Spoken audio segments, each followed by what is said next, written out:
Hi there. We're continuing our progress through the Psalms, the Tehillim, the praises, that is, in Hebrew, and we are in Psalm 119. That's Psalm Kuf Yud Tet in the Hebrew letter numbering system. Kuf is 100, Yud is 10, Tet is 9, so 119. It's the longest psalm, and we've said before that it's a beautifully crafted psalm, and that each section of this psalm begins with a successive letter of the Hebrew alphabet. So today we're looking at verses 17 to 32, which is sections 3 and 4 of the song, and therefore the third and fourth letter of the Hebrew alphabet. So the third letter of the Hebrew alphabet is this letter, Gimel. And Gimel, interestingly, looks like, it does look a bit like a man, but actually the ancient pictograph, the picture of the letter Gimel, was of a camel. Hence the word Gimel, or Gamal is the word for camel. But Gimel reminds us of camel, and it looks a bit like a camel's head with the two front legs of the camel, and then you can imagine the back carried. So Gimel is the letter G, and that's what starts the third section, and then the fourth section starts with this letter, the letter Dalet, and Dalet is the D sound, but Dalet also is like the Hebrew word Delet, that means a door, and the ancient pictogram of this letter was of a tent door hanging down. It also has connection with the word Dal in Hebrew, or Dalut, which means bending or poverty or oppression, and there's a picture there of having to bend down to get into an ancient door, the ancient tent door. So there's an interesting connection. Anyway, the third section is really a cry out. A lot of this is a crying out to God to bless and to meet the person in their need. And actually, the first, we said that the section starts with the letter Gimel, and it's interesting that the first word of this section is Gemol, that means satisfy, it means bless, it means bring contentment to. And it's from that word Gamal, that means to carry me, to fulfill me. And so he's saying, be the satisfaction of your servant so that I can live. And I will live, and I will keep to your word. I will stick to your word. Uncover my eyes, gal enai, uncover. Let them be made vulnerable. Let them be seeing, so that I can research abita, and so that I can look into. I can examine your ways. I can examine the wonders of your Torah. And we talked about the Torah being that formation that God does, the whole story of God that forms us, not just law, but formation. And then it says, Ger Anachi, I am a migrant, I am a sojourner, I'm not native to this land. The Ger was the person who lived among the people of Israel, but who wasn't a native Israeli. So it says, I'm a stranger in this land.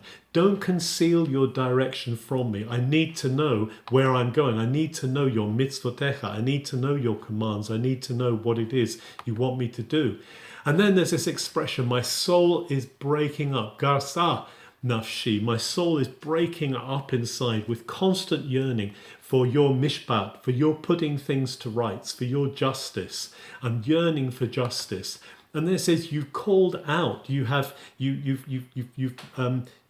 Gata, you have called out, you have named out, you've rebuked those who are arrogant, those who have ignored your directions.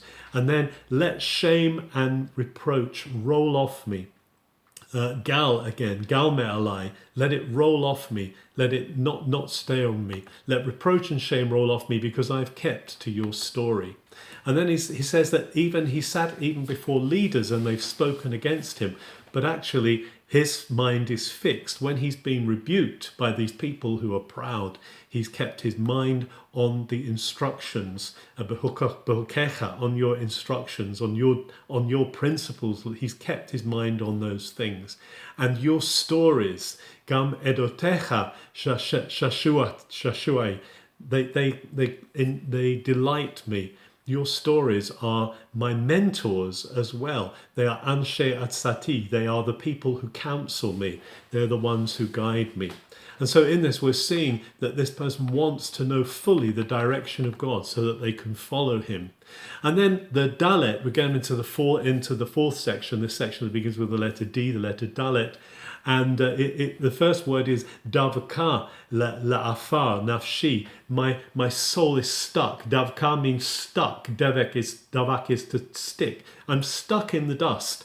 Bring me back to life. Chayeni, Bring me back to life according to your word, he says.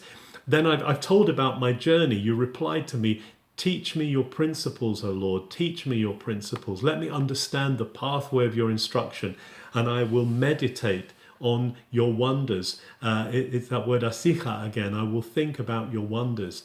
My soul is melting with grief. Dalfa nafshi. The tuga is this pain that's also going on in him. He's stuck in the dust. He's melting with grief. He's longing for God's direction. Keep me away, he says, from the path of lies. Sheker is lies. Favor me with your Torah. I've chosen the way of emunah, of faithfulness. I'm fixed on your mishpat. I'm fixed on your setting things to right in equity. I've kept to your narrative. I've kept your stories. Lord, don't let me be ashamed. Don't let me regret it, Lord. I will run in the way of your direction. Derek nisvotecha arutz. I'm going to run. I'm going to be like a marathon runner. And I'm going to make space. Kiterchiv libi, because I'm going to make space in my heart for you. Rechov is a spacious place, or rechov actually in modern Hebrew is a square, an open space. I'm going to make an open space. Kiterchiv libi, I'm going to make an open space in my heart for you. What an amazing thing this is, this desire, this yearning, this longing. Even though they're feeling down, they're saying, God, you have the way of directing me. Let's today pursue, let's long for, let's yearn for the way that the psalmist here is longing for the ways of God, so that he can make space in our hearts as we run after the desire for his direction in our lives. Have a good day.